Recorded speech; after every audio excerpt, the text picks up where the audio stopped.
Hey there, Mama, and welcome back to the Moms Overcoming Overwhelm podcast, episode 79. I'm Emily McDermott, and I'm here beside you on this journey as we work together to declutter your home, head, and heart.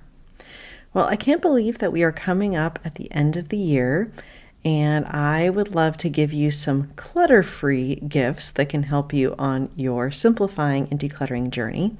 If you head on over to my website and you go to simplebyemmy.com/resources, I have several resources that can help you with overwhelm, with clutter mindset shifts, and everything you need if you want to dive a little deeper into what we talk about on the podcast here. So I am also going to be creating a brand new resource that I am going to be posting in the Facebook group at tinyurl.com/moms overcoming overwhelm. That's really going to help you find the episodes that you need that will be the most helpful for you. And today, if you've been here for one episode or if you've been here for all 79, I am going to give you a breakdown on a 5-step simple formula for decluttering success, which I'm calling the 5 C's. Now, given that I am a writer and also a poet, I love myself some alliteration, so hopefully you won't mind the number of C's that I'm using today, but I think it's a fun way to go through these tips. And so, you know what I'm going to say, right? Grab the notebook and pen and let's dive into today's episode. Hey there, Mama. Are you tired of all the stuff crowding your home, calendar, and mind? Do you wish you could say goodbye to the endless to-do list running around in your head? Want to declutter but don't know where to start? You're in the right place. Welcome to Moms Overcoming Overwhelm, where you will find proven and practical solutions to declutter your home, head, and heart. Hi, I'm Emily, a wife, boy mom, and simplicity seeker. I struggled to get pregnant and felt overwhelmed until I discovered decluttering could create the physical and emotional space I needed to become a mom. Now, 2 kids later, I've transformed my life and motherhood by developing simple systems around decluttering, capsule wardrobes, kid stuff, cleaning and tidying, meal planning, time management, and more, and I can't wait to share them with you. If you're ready to reclaim the time and energy you crave, be present with your kids, and finally enjoy the life and motherhood you so deserve, let's kick overwhelm to the curb, shall we? Grab your lukewarm coffee, your notebook and pen, and clear off some counter space. Let's do this. Now make sure today you check the show notes because I am going to be referencing a lot of episodes, and if you want to learn more, you can definitely check them out. I'll have them linked for you, nice and easy. And if you realize as we were having our little chat here that, I think maybe Emily could help me with my bedroom or figuring out what to do about my kids' rooms because I'm scared to even go in there. Or maybe it's your garage or another area of your home. You just feel like you need a little extra hand holding. I would invite you to grab a coaching session with me, 1 hour. We can definitely knock out a room and figure out your approach, your specific personalized approach. So if you want to learn more, you can head on over to simplebyemmy.com/coaching, and I look forward to helping you. So let's dive into these 5 C's, which actually they're more than 5. You'll see why, because I got to do my alliteration thing. It's too fun not to. And the first C is to check your consumption. Now, as we're coming into the holiday season, we think a lot about consumption. Maybe you have already blown through your holiday budget. No judgment here. But I did find out an interesting statistic that Americans make one impulse purchase every 2 days, spending up to $5,400 annually. Wow. Well, I want to make sure that you remember, and I remember too, that when it comes to decluttering, we think about all the time about the stuff coming out of our home. We don't always think about what's coming in. So we want to make sure that we are intentionally purchasing, that we are planning what we're buying. We're making sure we're not getting duplicates. We are buying in line with our values and what's important to us. And there are some episodes that can help you with this. Episode 23, Drowning in Clutter, Stop Doing These 3 Things. Episode 64 with my friend Amy Slenker Smith, where we talk about our love-hate relationship with Target and how it definitely is set up for moms to go in and purchase a lot.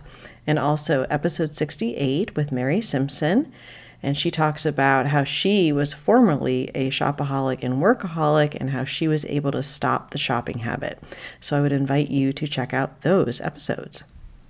Okay, the second C is to consider the cost. And actually, it's consider the cost of clutter. So it's actually 3 C's on that one. But I want you to, when you think about extra stuff, recognize that it's not neutral.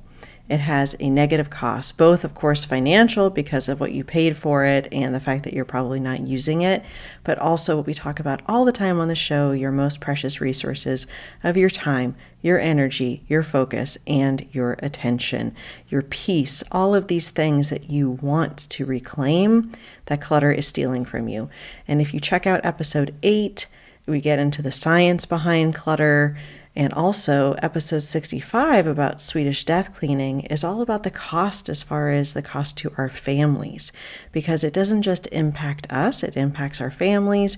If we were to pass away suddenly for some reason and they would be left with all of this stuff to go through, we just have to make sure that we understand the full scope and full cost of this clutter so that it can be a motivator for us to make a change. Okay, the third C is to comprehend your capacity.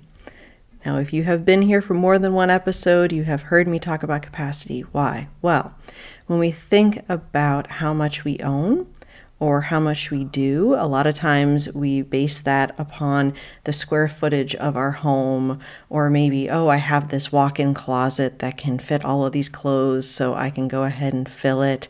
Or, wow, we have this huge toy room, so let's go ahead and fill it with all the toys.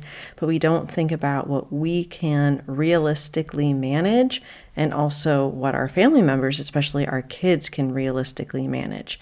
And it is probably the mindset hack that has been the most helpful for me on this decluttering journey. If you're able to make decisions based upon your values and your capacity, you are going in the right direction. And if you listen to episode 30, that's all about capacity and what I've learned about that. Also, episode 75, a pretty recent one, talking about our recalibration of what enough is. Because if we are able to recognize that we can be grateful for what we have, be generous with our excess, we're able to lower that threshold of enough and be content with that lower amount. And I talk a little bit about how that's happened for me. So capacity will always be a huge thing around here, and hopefully that resonates for you as much as it does for me. Okay, number 4 is something we also talk a lot about here, that we're going to comply. Do you like all these C's? You can tell I went to the thesaurus for this, right, to come up with these verbs, but comply with the container rule, the container concept. Probably tactically speaking, the most important thing about the decluttering process.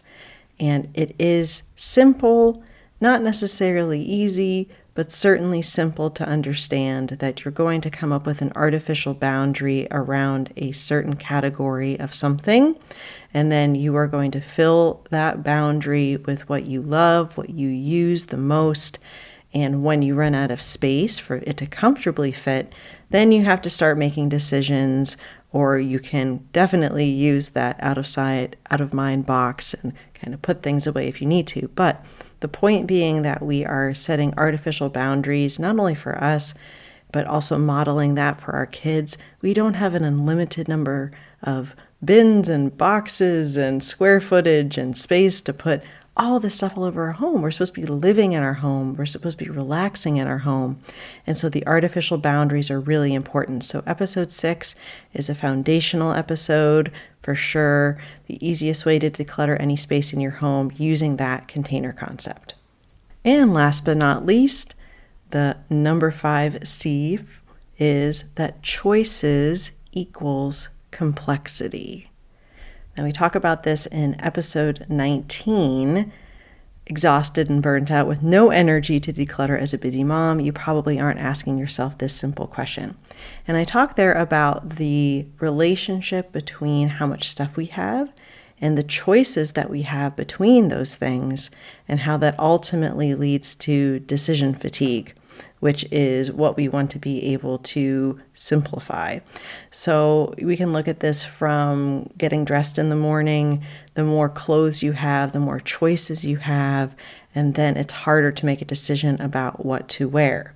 So if we're able to see our stuff as choices and recognizing that that's making our lives more complex, then we can start to pare down and see it as a way to reduce our decision fatigue and to be able to focus those decisions and that energy on what matters most. So there you have it, the 5 C's, which, like I said, there's actually more snuck in there, but that's the poet in me, so please excuse me. Let's go ahead and recap those. Number 1, check your consumption. Number 2, consider the cost. Number 3, comprehend your capacity. Number 4, comply with the container rule. And number 5, remember that choices equal complexity. And I really hope that this episode was fun, that it blessed you, that if you want to learn more, like I said, the show notes is going to be full today with lots of episodes for you to check out. So I invite you to do that. And on Thursday, I'm going to be talking to Laura Hernandez, and she is at Mama Systems. We are going to be talking about all things systems because she is a mama of 10. And I think she might have a couple things to teach us when it comes to systems and bringing peace to our home and our days. And I know that you are going to want to check out that episode. So I hope to see you on Thursday. Bye for now. If you like today's podcast, here's what you can do. Just take 30 seconds to leave me a review. I know you're a busy mama. You're overwhelmed, in fact. But 30 seconds of your day makes such an impact. I'll be blessed by your words. They'll definitely make my day. And who knows, you might be entered for this month's giveaway. In Apple Podcasts, scroll down to write a review. Thanks so much for your time. I'm so grateful for you.